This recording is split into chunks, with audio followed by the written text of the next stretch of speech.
జై శ్రీరామ్. శ్రీమాత్రే నమః. శ్రీ గురుభ్యో నమః. డిసెంబర్ 6వ తారీఖు నుంచి ఫిబ్రవరి 24వ తారీఖు వరకు కూడా భూమిపుత్రుడైన మంగళ్ వక్రగతిలోకి వెళ్తూ ఉన్నారు. డిసెంబర్ 6వ తారీఖు నుంచి 2024 డిసెంబర్ 6వ తారీఖుకి ఆయన వక్రగతిలోకి వెళ్తున్నారు. 2025వ సంవత్సరం ఫిబ్రవరి 24వ తారీఖు మంగళ్ వక్రత్యాగం చేస్తున్నారు. తర్వాత కూడా అంటే ఇప్పుడు కర్కాటక రాశిలో ఈ వక్రారంభం మొదలైంది. మిథున రాశిలో ఆయన వక్రత్యాగం చేస్తారు.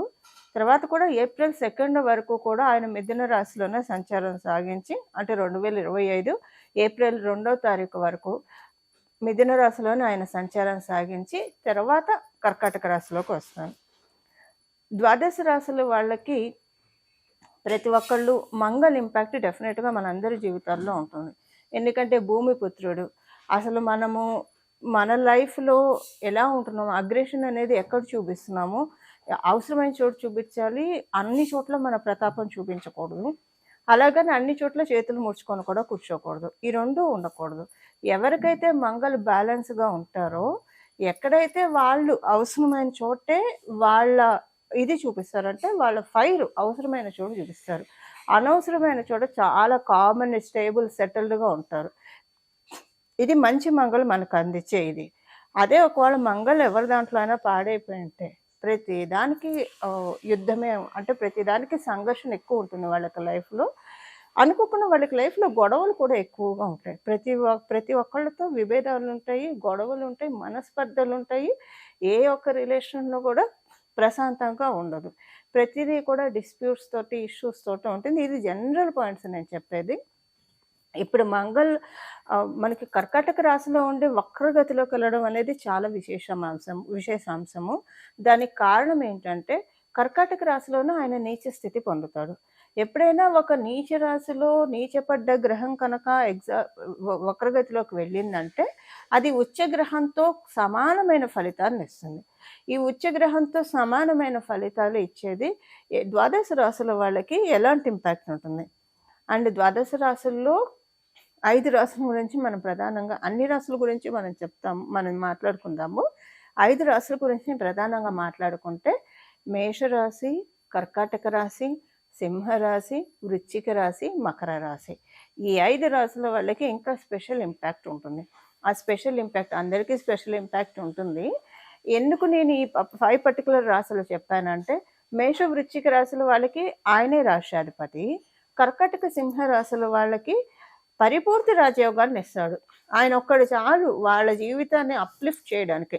ఇంక ఏ గ్రహం అనుకూలించకపోయినా ఆయన అక్కడ ఆయన దశ అంతర్దశలో ఆయన కనుక మంచి ప్లేస్లో ఉంటే, మంచి ప్లేస్లో లేకపోయినా మంచిగా చేస్తాడు. మంచి ప్లేస్లో ఉంటే వాళ్ళ జీవితాన్ని 360 డిగ్రీస్ ట్రాన్స్ఫర్మేషన్ మోడ్లోకి తీసుకెళ్ళి తీరుతాడు. ఇంకా వేరే గ్రహాల బలం బాగా ఉందనుకోండి, గురు భగవానుడు బలం ఇలా అందరి బలం బాగా ఉంటే ఇంకా ఎక్స్ట్రీమ్ వాళ్ళకి వెళ్ళిన తర్వాత ఎవరు అంటే వాళ్ళు ఇంకా ఆ పొజిషన్ అనేది వాళ్ళకి సుస్థిరం అయిపోతుంది. ఇంతటి యోగాన్ని ఇచ్చే మంగళుడు కర్కాటక రాశి, సింహరాశి వాళ్ళకి పరిపూర్తి రాజయోగాన్ని ఇస్తాడు. ఇక మకర రాశి అంటే మకర రాశిలోనే ఆయన ఎగ్జాల్టేషన్ తీసుకుంటాడు కాబట్టి మకర రాశి వాళ్ళకి కూడా ఇది ఒక మంచి ఇండికేషన్స్ సూచిస్తుంది. అలా ఇప్పుడు ఈ 5 రాశులు అనే కాకుండా అన్ని రాశుల వాళ్ళకి మంగళ ఇంపాక్ట్ ఎలా ఉంటుంది. కుజ అంటే దీనికి అర్థం మనం కుజుడు అని అంటాం. దీనికి అర్థం కూడా మనం తెలుసుకుందాము. కు అంటే భూమి, జా అంటే పుట్టుట.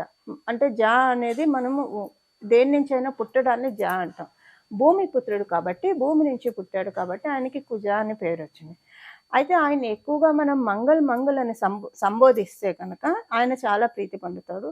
ఇక్కడ ఒక చిన్న నోట్ ఏంటంటే మనకి కూడా ఒక చిన్న స్వార్థం. ఎప్పుడు కూడా మంగళం అంటే తదాస్తు దేవతలు ఏదో ఒక రోజు తదాస్తు అంటే మన జీవితంలో సన్మంగళాలు ఇంకా ఫిక్స్ అయిపోతాయి. ఆ సన్మంగళాలకి కొదవ ఉండదు. అబండెన్స్ అంటారు కదా, సమృద్ధిగా మన జీవితంలో సన్మంగళాలు ఉంటాయి. ఎప్పుడు మనం అందుకే కదా మన చిన్నప్పటి నుంచి మన పెద్దలే కావచ్చు, మన పూర్వీకులే కావచ్చు, ఇవన్నీ ప్రాక్టీస్ వస్తున్న వర్డ్సే. ఏదైనా అయిపోతే నిండుకుందని చెప్తారు. సో ఇలా మనకి ఫస్ట్ నుంచి వస్తున్నది. ఒకవేళ ఎవరినన్నా తిట్టాలన్నా నీ ఇల్లు బంగారం కాను అని అంటారు, లేదా నీ నోట్లో బెల్లం కొట్ట అని తిడతారు. ఏదైనా కోపం వచ్చినా కూడా మంగళకరంగానే వాళ్ళు వర్డ్స్ ఉండే విధంగా జాగ్రత్త పడేవాళ్ళు మన పూర్వీకులు. అందువల్ల మన నవగ్రహాల్లో ఒక గ్రహమైన ఈయన నిజంగానే మంగళ కదా, ఆయనకు ఒక పేరు మంగళ. అందుకే కుజదోషం అనే కంటే జనరల్గా మనం వినే నానుడి మంగళ దోషం అనే జనరల్గా వింటూ ఉంటాము. సో మనం మంగళ్ అని ఎక్కువగా మనం ఆయన సంబోధిస్తూ ఉంటే, మీ జన్మ జాతకంలో మంగళ ప్లేస్మెంట్ సరిగ్గా ఉన్నా లేకపోయినా మీరు కరెక్ట్ చేసుకోగలుగుతారు. సో ఎక్కువగా ఎవరితోటైనా మీరు అడ్రస్ చేసేప్పుడు ఈ గ్రహం అని అడ్రస్ చేసేప్పుడు మంగళ అని అడ్రస్ చేయడం ప్రాక్టీస్గా పెట్టుకుంటే కనుక మన జన్మ జాతకంలో మంగళ బాగా ఉంటే చాలా మంచి ఫలితాన్ని ఇస్తాడు. ఒకవేళ బాగోలేకపోయినా దాన్ని మనం రిపేర్ చేసినట్లు అవుతాం, కరెక్ట్ చేసిన వాళ్ళం అవుతాం. ఇది ఒక రెమెడీ కింద కూడా మనం కన్సిడర్ చేసుకోవచ్చు. ఇప్పుడు మనం ద్వాదశ రాశుల వాళ్ళకి మంగళ ఇంపాక్ట్ ఎలా ఉంటుంది? ఆయన ఆయన వక్రగతి ఎక్కడో లేదు, కర్కాటక రాశిలోనే ఆయన వక్రగతి ఉంది. కర్కాటక రాశిలో ఆయన వక్రగతి ఎలాంటి ఇంపాక్ట్ తెచ్చిపెట్టబోతుంది అంటే ఉచ్చస్థితిలోకి ఉచ్చస్థితి కింద ఇక్కడ కన్సిడర్ అవుతుంది మనకి. ఈ ఉచ్చస్థితిలో ఉన్న మంగళ ద్వాదశ రాశుల వాళ్ళకి ఎలాంటి ఇంపాక్ట్ ఇస్తున్నారు, దీనికి చేసుకోవాల్సిన అంటే వీటిలో సపోజ్ మీ జన్మ జాతకంలో ఇప్పుడు టైం సరిగ్గా లేకపోతే దీన్ని మీరు గ్రాప్ చేసుకోవడానికి ఏం పరిహారాలు చేసుకోవాలి? ఇప్పుడు మంగళ దశ జరిగే వాళ్ళకి, మంగళ అంతర్దశ జరిగే వాళ్ళకి, ఇందాక మనం తెలుసుకున్న 5 రాశుల వాళ్ళకి ఇంపాక్ట్ కొంచెం హాయిగా ఉంటుంది, ఏదైనా గుడ్ ఇంపాక్ట్ ఉంటుంది. ఈ మంచి ఫలితాలు ఏంటనేది ఇప్పుడు మనం ఒక్కొక్క రాశి వారీగా తెలుసుకుందాం విడివిడిగా. మిథున రాశి. మిథున రాశిలో పుట్టిన వాళ్ళకి, ఒకవేళ మీరు మిథున లగ్నంలో పుట్టినా మీకు ఈ ఫలితాలు అప్లికేబిలిటీ ఉంటుంది. మీకు మిథున లగ్నంలో మీకు పుట్టలేదు, మరి మీరు మిథున రాశిలోనే పుట్టారు, ఈ ఫలితాలు మీకు అప్లికేబుల్ కాదంటే మిథున లగ్నం అన్న విషయాన్ని మీరు మర్చిపోండి. మీ రాశి ఇదైతే మీరు ఈ రాశి ఫలితాలు చూసుకోండి. మీకు లగ్నం తెలిసిందంటే మీ రాశి మీకు తెలుస్తుంది ఖచ్చితంగా. అప్పుడు మీరు కూల్గా మీ మిథున లగ్న ఫలితాన్ని చూసుకోండి, మీకు ఏ రాశి అయిందంటో ఆ రాశి ఫలితాన్ని చూసుకోండి. ఓకే, కాబట్టి మీది మిథున రాశి అయితే మీరు కన్ఫ్యూజన్స్ మటుకు పెట్టుకోకండి, ఈ ఫలితాలు మీకు అప్లికేబుల్ అవుతాయో లేదా అని. మిథున రాశి మీదైతే కనుక ఈ ఫలితాలు మీకు అప్లికేబిలిటీ ఉంటుంది. ఓకేనా? ఇప్పుడు మంగళ మీకు వక్రగతిలో ఉంటే ఎలాంటి ఫలితాన్ని ఇస్తున్నాడు అన్న విషయాన్ని మనం చూద్దాం. మంగళ మీకు చాలా మంచి సూపర్ ఎక్స్ట్రీమ్ ఫలితాన్ని ఇస్తున్నాడు. ఏ విషయంలో సూపర్ ఎక్స్ట్రీమ్ ఫలితాన్ని ఇస్తున్నాడు అన్నది మనం చూద్దాము. మీరు లోన్ కోసం ఏమైనా ప్రయత్నిస్తూ ఉంటే లోన్స్ మీకు రిలీజ్ అవుతాయి. అది ఎడ్యుకేషన్ లోన్ కావచ్చు, పర్సనల్ లోన్ కావచ్చు, హౌసింగ్ లోన్ కావచ్చు, అసలు ఏ రకమైన లోన్ కోసమైనా సరే మీరు ప్రయత్నిస్తుంటే ఉంటాయి. మీకు రావాల్సిన బకాయిలు ఏమైనా చేతికి రావాల్సిన ఉంటే వస్తాయి. మీకు ఎవరితోటైనా సరిపడక మీరు ఇబ్బంది పడుతూ ఉంటాయి, ఈ రిలేషన్స్ వైజ్ కావచ్చు, ఏ రకంగా అయినా సరే అవన్నీ ఈ టైంలో మీకు సెటరేట్ అయ్యే టైం అండి. వీటన్నిటి నుంచి మిమ్మల్ని బయటపడేస్తాడు, ఒక కూల్ స్టేట్లోకి మిమ్మల్ని తీసుకెళ్తాడు. కామ్గా ఉంటారు, చాలా కామ్గా ఉంటారు. ప్రతిదీ మీరు ఈ వక్రారంభం మొదలైన దగ్గర నుంచి మీ థాట్ ప్రాసెస్ ఎలా ఉంటుందంటే అన్నీ కూడా అంటే అన్నీ చూస్తారు, మీరు ఆత్మవిమర్శ చేసుకుంటారు. సో మీ చుట్టూ ఉన్న పరిస్థితులు ఎందుకు ఇలా జరుగుతున్నాయి ఇవన్నీ మీరు ఒక క్యాలిక్యులేషన్ వేసుకుంటారు. దేనివల్ల మీకు ఇబ్బందులు జరుగుతున్నాయి వాటన్నిటిని మీరు ఒక క్యాలిక్యులేషన్ వేసుకొని వాటన్నిటిని ఓవర్కమ్ చేసుకుంటూ ఏదైనా ఉంటే సవరించుకోవాల్సిన ఉంటే అవన్నీ సవరించుకొని వాటన్నిటిని ఓవర్కమ్ చేసుకుంటూ మీలో ఉన్న బలహీనతల్ని మీరు అధిగమించే శుభ సమయం మంగళ వక్రగతిలో ఉన్నప్పుడు. మీలో ఉన్న ఇప్పుడు ఎవరికైనా సరే మనుషులు అన్నాక బలాలు ఉంటాయి, బలహీనతలు ఉంటాయి. ఈ బలహీనతల నుంచి మిమ్మల్ని మీరు అధిగమించుకునే మంచి టైం, గుడ్ పీరియడ్ ఇది. అదొకటి. అండ్ సెకండ్ థింగ్ ఏంటంటే కాంపిటేటివ్ సక్సెస్ చాలా బాగా ఇస్తున్నారు.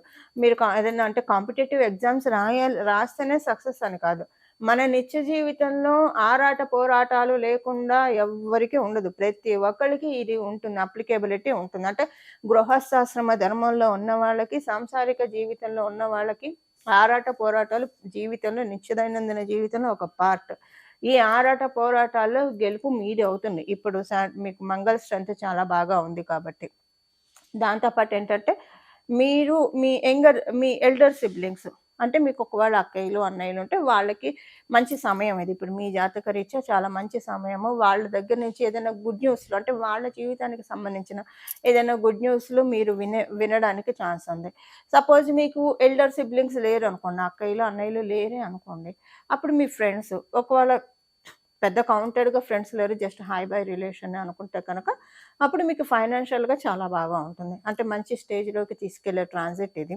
ఏదో అంటే ఒకవేళ మీకు ఎల్డర్ సిబ్లింగ్స్ ఉన్నా, ఫ్రెండ్స్ ఉన్నా కూడా ఫైనాన్షియల్‌గా మంచి మూడ్‌లోకే స్విచ్ ఆన్ అవుతారు. బట్ ప్రొపోషియేట్ అవుతున్న కూడా వాళ్ళుంటే, వాళ్ళకి కూడా ఈ యోగం మీ నుంచి వచ్చిన ఈ యోగం వాళ్ళకి కూడా ప్రొపోషియేట్ అవుతుంది. అప్పుడు మీకేంటంటే ఈక్వల్ పార్ట్స్‌లో మీకు డిస్ట్రిబ్యూట్ అవుతుంది. ఏదన్నా ప్రాపర్టీ అమ్మాలని అనుకుంటే, ప్రాపర్టీ అమ్మాల్సిన సిట్యుయేషన్, ప్రెషర్స్ అలా కైండ్ ఏమన్నా క్రియేట్ అవ్వడానికి ఛాన్స్ ఉంది. అది ఏంటి అనేది మీ జన్మ కుండలిని బట్టి అసలు అది అమ్ముతారా? లేదా ఉంచుకుంటారా? అనేది మీ జన్మ కుండలిని బట్టి ఆధారపడి ఉంటుంది. ప్రాపర్టీకి సంబంధించిన విషయాల్లో కొంచెం ఏదన్నా టెన్షన్ క్రియేట్ అయ్యే ఛాన్స్ అయితే అంటే మీకు పూర్తిగా ఆయన అనుకూలుడు కాదు. అలాగని ప్రతికూలుడు కూడా కాదాయన. అందువల్ల ప్రాపర్టీకి సంబంధించిన అంశాలలో టెన్షన్స్ అయితే ఆయన క్రియేట్ చేస్తాడు. కానీ మీ జన్మజాతకం బలంగా ఉంటే ఈ పాయింట్ పెద్దగా మీకు ఎఫెక్ట్ ఇవ్వదు. ఇన్‌కేస్ మీ జన్మజాతకం కొంచెం బలంగా లేకపోతే అప్పుడు లైట్‌గా ఈ టెన్షన్‌కి మీరు లోనవుతారు. ఇదొక్కటి చిన్న ఇబ్బంది ఉంటుంది. బట్ మిగతాదంతా కూడా చాలా బాగా ఉన్నాయి. అసలు మీకు ప్రాపర్టీస్ అంత అంటే ఎక్కువ ఏం ప్రాపర్టీ లేవు. ఇప్పుడే ఇంక ఏర్పరచుకోవాలంటే అప్పుడు మీకు ఈ పాయింట్ అప్లికేబిలిటీనే ఉండదు. కాకపోతే వెహికల్స్ కొనడానికి ఇది అనుకూలమైన సమయం కాదు. ఏదైనా పర్చేజ్ చేయడానికి వెహికల్స్ కావచ్చు, ప్రాపర్టీస్ కావచ్చు, ఈ సమయంలో మటుకు పర్చేజ్ చేయకండి. ఆల్రెడీ మీరు రిజిస్ట్రేషన్స్ అవి పెట్టుకుంటే ఇక మనం ఇప్పుడు పరిహారం చెప్తాం చేసుకోండి. బట్ అసలు ప్లాన్ ఇప్పుడే చేద్దామని అనుకున్న వాళ్ళు ఏప్రిల్ వరకు ఆగి మొదలుపెడితే మంచిది. అది మళ్ళీ మీ జన్మజాతకాన్ని బట్టి ఆధారపడి ఉంటుంది. అండ్ మీ పర్సనల్ డెసిషన్‌ని బట్టి కూడా ఆధారపడి ఉంటుంది. ఇవి మీకు కలిగించే శుభ ఫలితాలు. అండ్ సూచించే చిన్న హెచ్చరిక అనుకోండి. ప్రాపర్టీ విషయంలో ఆల్రెడీ మీకు ప్రాపర్టీ ఉంటే అది. ఇక మిగతాదంతా ఆల్ గుడ్ అని చెప్పాలి. మంగళ్ మీకు చాలా మంచి ఫలితాలని ఫైనాన్షియల్‌గా అన్ని రకాలుగా మీకు కలగజేస్తూ ఉన్నారు. ఇవి మీ రాశి వాళ్ళకి మంగళ ఫలితాలు. మంగళ్ వక్రగతి కర్కాటక రాశిలో ఉన్న మంగళ వక్రగతి ఉచ్చ ఫలితాలని మనందరి జీవితంలో సన్మంగళాలని మనం పొందడానికి మనందరం చేసుకోవాల్సిన పరిహారము. లక్ష్మీ నరసింహస్వామి వారి ఆరాధన. నమో భగవతే లక్ష్మీ నారసింహాయ. నమో భగవతే లక్ష్మీ నారసింహాయ. నమో భగవతే లక్ష్మీ నారసింహాయ. ఈ నామాన్ని ప్రతిరోజు 108 సార్లు అంతకంటే మించిన సార్లు మీకు ఓపికండి, టైం తీరిక ఉంటే, లేదా మీరు ఏ పని చేస్తున్నా సరే మీ పని మీరు చేసుకుంటూ ఈ నామాన్ని 24/7 మీ మనసులో అనుకుంటూ ఉంటే, పడుకున్నప్పుడు వెలుగు వచ్చినప్పుడు కూడా ఈ నామాన్ని జపించగలిగితే చాలా మంచిది. ఇదొకటి. మీరు స్వామివారికి సంబంధించిన స్తోత్రాలు ఇవేవన్నా చదువుకుంటే మంచిది. ఇంటి దగ్గర ఉన్న లక్ష్మీ నరసింహస్వామి వారి క్షేత్రాలు కావచ్చు, లేదా ఆయన స్వయంభూగా వెలిసిన క్షేత్రాలు కావచ్చు, వీటిని ఈ సమయంలో ఏదో ఒకసారి దర్శించుకోవడానికి ప్రయత్నిస్తే మంచిది. వీటన్నిటితో పాటు మేజర్‌గా మనం చేయాల్సింది లక్ష్మీ నరసింహస్వామి వారి అవతార ఘట్టాన్ని మనం ప్రతిరోజు మననం చేసుకోవాలి మనసులో. శ్రీమద్ భాగవతంలో దశావతారాల గురించి మనకి ప్రస్తావన ఉంటుంది. అందులో ఒకటైన లక్ష్మీ నరసింహస్వామి వారి అవతారం ఘట్టము ప్రతిరోజు చదివితే చాలా మంచిది. చదివితే అసలు చాలా మంచిది. లేదా విన్నా మంచిది. ఈ రెండిటికి టైం కుదరలేదు. అసలైతే మనకు తెలుసు కదా, ప్రహ్లాద చరిత్ర, లక్ష్మీ నరసింహస్వామి ఆవిర్భావం ఎలా అయింది, ఇవన్నీ రోజు మననం చేసుకోవడం. ప్రతిరోజు మీరు చక్కగా స్నానం చేశాక లక్ష్మీ నరసింహస్వామి అవతార ఘట్టాన్ని ఒక్కసారి మననం చేసుకుంటే చాలా సన్మంగళాలు జరుగుతాయి. ఇక్కడ ఏంటంటే ఆయన ఉచ్చస్థితి పొందుతుంది. నీచ స్థితి అయిన కర్కాటక రాశిలో ఆయన ఉచ్చస్థితి వక్రగతిలో ఉండి పొందుతూ ఉన్నాడు. సో ఈ కర్కాటక రాశి నుంచి ఆయనకు వెళ్ళేది మిథున రాశిలోకి. కాబట్టి లక్ష్మీ నరసింహస్వామి వారిది అంటే ఇప్పుడు మనం మంగళకి ఆంజనేయ స్వామి వారిని పూజించవచ్చు, సుబ్రహ్మణ్య స్వామి వారిని పూజించవచ్చు, లక్ష్మీ నరసింహస్వామి వారిని పూజించవచ్చు. అంటే ఇప్పుడు ఉన్న ఈ ప్రత్యేక దీంట్లో లక్ష్మీ నరసింహస్వామి వారి ఆరాధన చేసుకుంటే లక్ష్మీ నరసింహస్వామి వారి ఆవిర్భావ ఘట్టం ఉంటే చాలా మంచిది. మీరు కార్తికేయుడిని పూజించవచ్చు, హనుమంతుడిని కూడా పూజించవచ్చు, ఎవరినైనా పూజించవచ్చు. లేదా ముగ్గురిని కలిపి పూజిస్తామంటే ఇంకా మంగళం, ఇంకా శుభంగా ఉంటుంది. ఈ విధంగా ఈ వక్ర గతిలోకి అంటే డిసెంబర్ 6 నుంచి ఫిబ్రవరి 22 ఆ తర్వాత కూడా కంటిన్యూ చేయండి. ఏప్రిల్ వరకు కనీసం కంటిన్యూ చేయడానికి ప్రయత్నించండి. ఎందుకంటే మిథున రాశిలో నుంచి ఆయన కర్కాటక రాశిలోకి రావడానికి ఏప్రిల్ 1st వీక్ పడుతుంది. కాబట్టి వినడానికి, చదవడానికి లేదా మననం చేసుకోవడానికి ప్రయత్నించండి. నామాల్ని జపించండి. మీరు స్నానం చేసిన వెంటనే బీజాక్షరాలు చేసి నామజపం బీజాక్షరాలు చేసుకొని మంత్ర జపం చేసుకోవచ్చు. ఇంకా డే అంతా మనం ఎక్కడ ఉన్నా, ఏ ప్రదేశంలో ఉన్నా జపించాలంటే నామం ఉత్తమము. సో, డే అంతా మనము అంటే ఒక పూజా గదిలోనే స్నానం చేసిన అరగంటో, గంటో అని కాకుండా డే అంతా కూడా మనం భగవంతుడితోటి కనెక్ట్ అయ్యి ఉండాలి. రోజంతా కూడా మనం వృధాగా చేసుకోకుండా భగవంతుడి నామాన్ని మనసులో జపించుకోవాలి. మానసిక జపానికి ఎటువంటి దోషాలు ఉండవు. సో, ఈ విధంగా కనుక మనం జపించుకుంటే మన జీవితంలో సన్మంగళాన్ని తెచ్చిపెడతారు. ప్రత్యేకించి ఇప్పుడు మంగళ దశ జరిగేవాళ్ళు, మంగళ అంతర్దశ జరిగే వాళ్ళకి ఇది మంచి ఇంపాక్ట్ ఉంటుంది. దీన్ని మనం చక్కగా క్యాష్ హోల్డ్ చేసుకోవడానికి ప్రయత్నిద్దాము. మన జీవితంలోకి సన్మంగళాన్ని మనం ఆహ్వానిద్దాము. సన్మంగళాన గంటికల్ని మన జీవితంలో మనం మోగిద్దాము. ఇలా మనందరం మోగించాలని చెప్పి నేను కూడా మనందరి తరఫున లక్ష్మీ నరసింహస్వామి వారిని, ఆంజనేయ స్వామి వారిని మరియు సుబ్రహ్మణ్య స్వామి వారిని మనస్ఫూర్తిగా శరణు వేడుకుంటూ మంగళం. నమో భగవతే వాసుదేవాయ.